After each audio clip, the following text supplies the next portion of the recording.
Hi, we are Britt and Damian Zunino of Studio DB, an architecture and design firm based in New York City. We're here with Design Milk for DMTV Milkshake. We're here to answer some of your questions. We're going to select questions from this vase and provide our insight. The first question is, what's the most important thing clients leave out when talking about what they want? I would say that it's budget. It's easier to talk about the visual direction and the space planning, but they're often sort of either shy about it or give you maybe a lower number than what they really have in mind because they think it will, influence your fee or influence the process. And I think we really like having a very transparent, open conversation because it is a very important part of the budget. We don't want to design something that's either too expensive or miss out on opportunities for something that they could have afforded that they, we ruled out. Because they didn't think it fit in the budget. So we like to have a very open, transparent process about budget.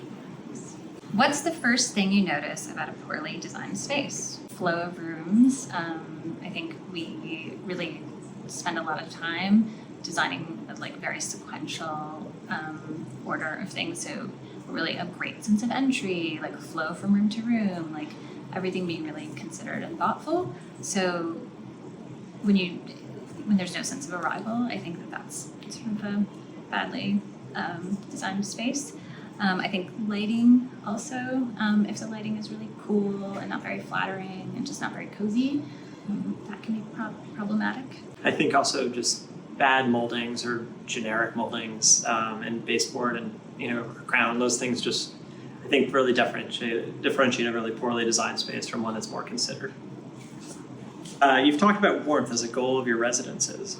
One type of a famously non-warm space is the sad Airbnb rental. White walls, a couple IKEA prints. What's the quickest way to warm up a bland space? I think paint is the easiest one, but if you want to spend a little bit more money, doing an interesting or fun wallpaper is sort of adds a lot more texture and character to space. And then I think lighting, it doesn't have to be expensive, but having interesting lighting and warm lighting, goes a long way to create a cozy and inviting space that people want to be.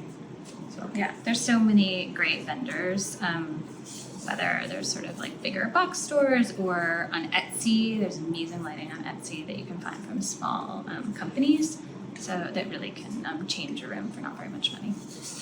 All right. Are there any books you return to over and over for visual inspiration? So we use a lot of digital inspiration, obviously, with Instagram and Pinterest and those sort of things, but we're definitely big book collectors, and one of the books that we go back to and reference is all of the series of magazines from Cabana.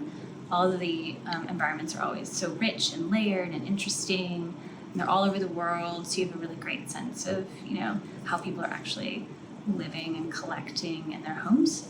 It's super inspiring. So Cabana is a winner. All right. One last question. What's your favorite secret source for wallpaper, antique furniture, fixtures, whatever? I mentioned Etsy before, but also on the adding to the Cabana thing, we use live auctioneers a lot, which is a global marketplace for auctions happening all the time, all around the world.